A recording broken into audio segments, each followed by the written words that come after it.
Welcome to Lecture 8, Formation of Attitudes. Introduction. In this lecture, we shall attempt to discuss how attitudes are formed. Objectives.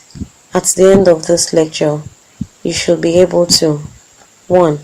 Explain the formation of attitudes. Content. In social psychology, attitudes are defined as positive or negative evaluations of objects of thought. Attitudes typically have three components. The cognitive component is made up of the beliefs people hold about the object of attitude. The affective component consists of the emotional feelings stimulated by the object of thought, and the behavioral component consists of predispositions to act in certain ways toward an attitude object. The object of an attitude can be a person, your mother, President Jonathan, or Dr. Olakbigba. Groups of people, 4 leaders, environmental activists, pro-life groups, an institution, City College, the Supreme Court, the Catholic Church, consumer products, Guess Jeans, Coca-Cola, Mr. Biggs, drugs, paracetamol, Valium, multivitamin, and so on. Attitudes involve social judgment. They are either for or against, pro or con, positive or negative. However, it is possible to be ambivalent about the object of thought and have a mix of positive and negative feelings about it. Attitudes involve a readiness or predisposition to respond. However, for a variety of reasons, we don't always act on our attitudes. The attitudes vary along dimensions of strength and accessibility. Strong attitudes are very important to the individual and tend to be durable and have a powerful impact on behavior, whereas weak attitudes are not very important. Accessible attitudes come to mind quickly, whereas other attitudes may rarely come up. Attitudes tend to be relatively stable over time, but a number of factors can cause attitudes to change. In addition to discussing attitudes in general terms, social psychologists also refer to particular types of attitudes called stereotypes and prejudice. A stereotype is defined as a widely held belief toward a group of people that other people have certain characteristics because of their membership in a particular group. Prejudice is defined as an arbitrary belief or feeling directed its individual members. Prejudice can be either positive or negative. However, the term is usually used to refer to a negative attitude held toward members of a group. Prejudice may lead to discrimination, which involves behaving differently, usually unfairly, toward the members of the group.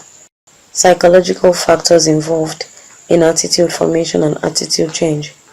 Direct instruction involves being told what attitudes to have by parents, schools, community organizations, friends, and so on.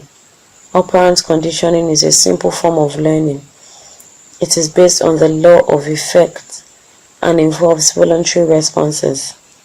Behaviors, including verbal behaviors and maybe even thoughts, tend to be repeated if they are reinforced, that is, followed by a positive experience. Conversely, behaviors tend to be stopped when they are punished, that is, followed by a negative experience. Classical conditioning is another simple form of learning. It involves involuntary responses and is acquired through the temporal association between two stimuli. Two events that repeatedly occur close together in time become fused, and before long the person responds in the same way to both events. Originally studied by Pavlov, the process requires an unconditioned stimulus, UCS, that produces an involuntary reflexive response, UCR. If a neutral stimulus, NS, is paired, either very dramatically on one occasion or repeatedly for several acquisition trials, the neutral stimulus will lead to the same response elicited by the unconditioned stimulus. At this point, the stimulus is no longer neutral and so is referred to as a conditioned stimulus. In Pavlov's research, the UCS was meat powder, which led to an UCR of salivation. The NS was a bell. At first the bell elicited no response from the dog, but eventually the bell alone caused the dog to salivate. Social observational learning is based on modeling. We observe others. If they are getting reinforced for certain behaviors or the expression of certain attitudes, this serves as vicarious reinforcement and makes it more likely that we too will behave in this manner or express this attitude. Classical conditioning can also occur vicariously through observation of others. Cognitive dissonance exists when related cognitions, feelings, or behaviors are inconsistent or contradictory. Cognitive dissonance creates an unpleasant state of tension that motivates people to reduce their dissonance by changing their cognitions, feelings, or behaviors.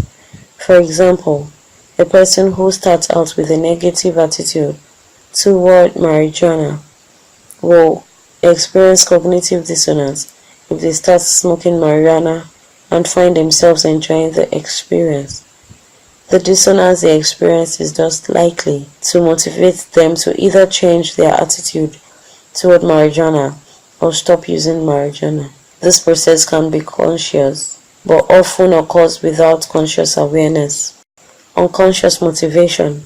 Some attitudes are held because it serves some unconscious function for an individual. For example, a person who is threatened by his homosexual feelings may employ the defense mechanism of reaction formation and become a crusader against homosexuals, or someone who feels inferior may feel someone's better by putting down a group other than her own.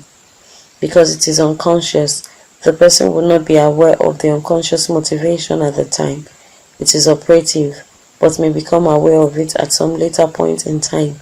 Italy, 1995. Rational analysis involves a careful weighing of evidence for and against a particular attitude. For example, a person may listen carefully to presidential debates and read opinions of political experts in order to decide which candidates to vote for at election. Summary: the students have learnt the following. Psychological factors involved in attitude formation and attitude change are direct instruction. Operant conditioning, classical conditioning, social observational learning, cognitive dissonance, unconscious motivation, rational analysis. End of lecture 8. Thanks for listening.